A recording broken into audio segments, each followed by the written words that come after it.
MDH ನ kitchen ಅಲ್ಲಿದ್ರೆ ನಾವು ಎಲ್ಲವನ್ನು ಮಾಡಬಹುದು. ಬೆಂಗನ್ ಕಾ ಭರ್ತಾ, ಆಲೂ ಗೋಬಿ, ಭಿಂಡಿ ಮಸಾಲಾ, ಇನ್ನೂ ಬಹಳಷ್ಟು. ಭಾರತ ಹಳೆಯ ಭಾರತ ಅಲ್ಲ, ಹಿಂದಿನ ಭಾರತ ಅಲ್ಲ ಅಂತ ಇಡೀ ಜಗತ್ತಿಗೆ ಗೊತ್ತಾಯಿತು. ಯಾಕಂದರೆ ಯಾವಾಗ ಇವರು ಹೊಡೆಯಕ್ಕೆ ಶುರು ಮಾಡಿದ್ರಲ್ಲ, ಆ ಏಟನ್ನು ಪಾಕಿಸ್ತಾನ ತಡ್ಕೊಳಕ್ಕಾಗಲಿಲ್ಲ. ಯಾರೇನು ಮಧ್ಯಪ್ರವೇಶ ಮಾಡಿದರೂ ಕೂಡ ನಾವು ನಿಲ್ಲಿಸಲ್ಲ ಅಂತ ಭಾರತ ತುಂಬ ಸ್ಪಷ್ಟ ಶಬ್ದಗಳಲ್ಲಿ ಹೇಳ್ತಾನೇ ವಿಶ್ವದ ಬೇರೆ ಬೇರೆ ರಾಷ್ಟ್ರಗಳಿಗೆ ವಿವರ ಕೊಡ್ತಾನೇ ಹೊಡಿತಾ ಇತ್ತು. ಆ ಹೊಡೆತ ಎಷ್ಟರ ಮಟ್ಟಿಗಿತ್ತು ಅಂತಂದರೆ ಪಾಕಿಸ್ತಾನ ಕಂಗಾಲಾಗಿ ಹೋಯಿತು. ಈ ಮುಖಾಂತರ ಭಾರತದ ಶಕ್ತಿ, ಸಾಮರ್ಥ್ಯ, ಅದರ ಪವರ್ ವಿಶ್ವಕ್ಕೆ ಗೊತ್ತಾಯಿತು. ಒಳಗಿಂದೊಳಗೆ ಪಾಕಿಸ್ತಾನ ಎಲ್ಲ ಪ್ರಯತ್ನಗಳನ್ನು ಕೂಡ ಮಾಡ್ತಾ ಇತ್ತು. ಅಂತೂ ಇಂತೂ ತಾನು ಅಮೆರಿಕದ ಕಾಲು ಹಿಡಿದು ಇದರಲ್ಲಿ ಯಶಸ್ಸನ್ನು ಕಾಣಿತು. ಕದನ ವಿರಾಮ ಘೋಷಣೆ ಮಾಡಿಬಿಡಿ, ದಯಮಾಡಿ ನಮ್ಮನ್ನು ಉಳಿಸಿ ಅನ್ನಂತ ಗೋಗರಿತು. ಅದರ ಪರಿಣಾಮವೇ ಇದು. ಈಗ ಸಾಕಷ್ಟು ಮಾತುಕತೆಗಳ ನಡುವೆನೇ ಒಳಗಿಂದೊಳಗೆ ಒಂದಷ್ಟು ಪ್ರಯತ್ನಗಳು ಕೂಡ ಆಗಿದೆ. ಆ ಇನ್ಸೈಡ್ ವಿವರಗಳೇನು ಅದನ್ನು ತೋರಿಸ್ತೀವಿ ನೋಡಿ. ಭಾರತದ ರಣಬೇಟೆಗೆ ಹೆದರಿದ ರಣಹೇಡಿ ಪಾಕಿಸ್ತಾನ. ಭಾರತದ ಮುಂದೆ ತಲೆಬಾಗಿದ ಪಾಕ್. ಕದನ ವಿರಾಮ.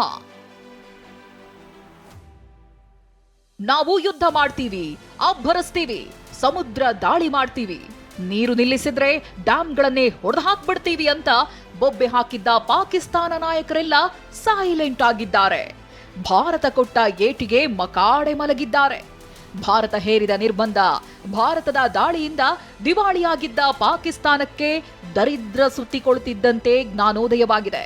ಹಾಗಾದ್ರೆ ಕದನ ವಿರಾಮಕ್ಕೆ ಕಾರಣಗಳೇನು, ಕದನ ಸಂಧಾನವಾಗಿದ್ದೇಕೆ ಅನ್ನೋ ಇನ್ಸೈಡ್ ಮಾಹಿತಿಯನ್ನ ತೋರಿಸ್ತೀವಿ ನೋಡಿ.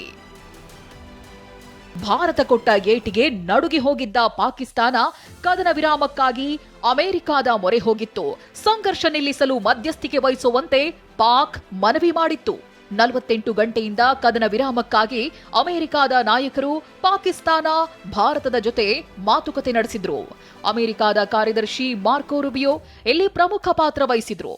ಮೊನ್ನೆ ದಾಳಿ ನಡೆಯುತ್ತಿದ್ದ ಭಾರತದ ವಿದೇಶಾಂಗ ಸಚಿವ ಜೈಶಂಕರ್ ಮತ್ತು ಪಾಕ್ ಪ್ರಧಾನಿಗೆ ಕರೆ ಮಾಡಿದ್ರು. ಪಾಕಿಸ್ತಾನ ಮತ್ತು ಭಾರತದ ಜೊತೆ ಅಮೆರಿಕ ಮಾತುಕತೆ ನಡೆಸಿತ್ತು. ಇದಾದ ಬೆನ್ನಲ್ಲೇ ಮೊನ್ನೆ ದಾಳಿಯ ನಂತರ ಪ್ರಧಾನಿ ಮೋದಿ ನಿರಂತರ ಮೀಟಿಂಗ್ ನಡೆಸಿದ್ರು. ಸೇನಾ ಮುಖ್ಯಸ್ಥರು ಅಜಿತ್ ದೋವಲ್ ಜೊತೆ 2 ಬಾರಿ ಸಭೆ ನಡೆಸಿದ್ರು. ನಿನ್ನೆ ರಾತ್ರಿಯೂ ಸಂಘರ್ಷ ಶಮನದ ಬಗ್ಗೆ ಟ್ರಂಪ್ ಮನವಿ ಮಾಡಿದ್ರು.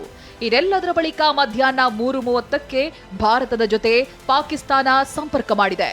ಭಾರತ ಮತ್ತು ಪಾಕ್ ಸೇನಾ ಡಿಜಿಎಂಒಗಳ ಮಧ್ಯೆ ಚರ್ಚೆಯಾಗಿದೆ. ಇದಾದ ನಂತರ ಅಮೆರಿಕ ಅಧ್ಯಕ್ಷ ಡೊನಾಲ್ಡ್ ಟ್ರಂಪ್ ಕದನ ವಿರಾಮದ ಬಗ್ಗೆ ಟ್ವೀಟ್ ಮಾಡಿದ್ರು. ಇನ್ನು ಕದನ ವಿರಾಮಕ್ಕೆ ಹಲವು ಕಾರಣಗಳಿವೆ.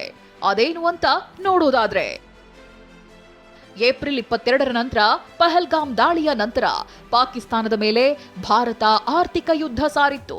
ಇದರಿಂದ ಪಾಕ್ಗೆ ಆರ್ಥಿಕ ಸಂಕಷ್ಟ ಎದುರಾಗಿತ್ತು. ವಾಯು ಪ್ರದೇಶ ಬಂದ್ ಆಗಿದ್ರಿಂದ ಪಾಕಿಸ್ತಾನ ಪದರಗುಟ್ಟಿತ್ತು. ಅಲ್ಲದೆ ನಿನ್ನೆ ಪಾಕ್ ವಾಯು ನೆಲೆಗಳನ್ನ ಗುರಿಯಾಗಿಸಿ ಭಾರತ ದಾಳಿ ಮಾಡಿತ್ತು. ಏರ್ ಡಿಫೆನ್ಸ್ ಸಿಸ್ಟಮ್ಗಳೇ ಧ್ವಂಸವಾಗಿದ್ರಿಂದ ಪಾಕ್ಗೆ ನಡುಕ ಶುರುವಾಗಿತ್ತು. ಭಾರತ ಹಾರಿಸೋ ಮಿಸೈಲ್, ಡ್ರೋನ್ ತಡೆಯಲು ಪಾಕಿಸ್ತಾನದ ಬಳಿ ಆಗಲಿಲ್ಲ. ಸಿಂಧು ನದಿ ಒಪ್ಪಂದ ಅಮಾನತು, ಪಾಕ್ ವೀಸಾ ಕ್ಯಾನ್ಸಲ್ ಸೇರಿದಂತೆ ರಫ್ತು ಮತ್ತು ಆಮದು, ಔಷಧಿ ರಫ್ತು ವ್ಯವಹಾರಗಳನ್ನ ಭಾರತ ಬಂದ್ ಮಾಡಿತ್ತು. ಅರಬ್ಬಿ ಸಮುದ್ರದಲ್ಲೂ ವ್ಯಾಪಾರ ಸ್ಥಗಿತವಾಗಿತ್ತು. ಇದರಿಂದ ಪಾಕಿಸ್ತಾನಕ್ಕೆ ಉಸಿರುಗಟ್ಟುವ ವಾತಾವರಣ ಉಂಟಾಗಿತ್ತು. ಇದೆಲ್ಲದರ ಕಾರಣದಿಂದ ಪಾಕಿಸ್ತಾನ ಮಂಡಿಯೂರಿದೆ. ವಿಶ್ವ ಮಟ್ಟದ ಮುಂದೆ ಏಕಾಂಗಿಯಾಗಿದ್ದ ಪಾಕಿಸ್ತಾನ ಚೀನಾ ಸೇರಿದಂತೆ ಯಾವುದೇ ರಾಷ್ಟ್ರಗಳ ಬೆಂಬಲ ಸಿಗಲಿಲ್ಲ. ಪಾಕಿಸ್ತಾನಕ್ಕೆ ಬೆಂಬಲ ಅನ್ನೋದಕ್ಕಿಂತ ಬದಲಾಗಿ ಭಾರತದ ವಿರೋಧ ಕಟ್ಟಿಕೊಳ್ಳಲು ಬೇರೆ ದೇಶಗಳು ಸಿದ್ಧವಿರಲಿಲ್ಲ. ಅಲ್ಲದೆ ಮುಸ್ಲಿಂ ರಾಷ್ಟ್ರಗಳು ಸೇರಿ ಭಾರತಕ್ಕೆ ಹಲವು ರಾಷ್ಟ್ರಗಳ ಬೆಂಬಲ ಇತ್ತು. ಭಾರತವನ್ನ ಎದುರು ಹಾಕೊಂಡು ಬದುಕು ಕಷ್ಟ ಅನ್ನೋದು ಪಾಕಿಸ್ತಾನಕ್ಕೆ ಅರಿವಾಗಿತ್ತು. ಹೀಗಾಗಿಯೇ ಪಾಕಿಸ್ತಾನ ಯುದ್ಧದಿಂದ ಹಿಂದೆ ಸರಿದಿದೆ. ಮೇ 12ರಂದು ಭಾರತ ಮತ್ತು ಪಾಕಿಸ್ತಾನದ ನಡುವೆ ಮಾತುಕತೆಗೆ ಮುಹೂರ್ತ ಫಿಕ್ಸ್ ಆಗಿದೆ. ಯುದ್ಧಕ್ಕೆ ಗಡಿಯಲ್ಲಿ ನಿಂತು ಗುದ್ದಾಟಕ್ಕೆ ಬ್ರೇಕ್ ಬಿದ್ದಿದೆ. ಸಿಂಧು ನದಿ ಒಪ್ಪಂದ ಸೇರಿ ಹಲವು ಆರ್ಥಿಕ ನಿರ್ಬಂಧಗಳು ಮುಂದುವರಿಯುತ್ತಾ ಏನು ಅನ್ನೋದು ಅಂದೇ ಗೊತ್ತಾಗಲಿದೆ. Bureau report, TV9.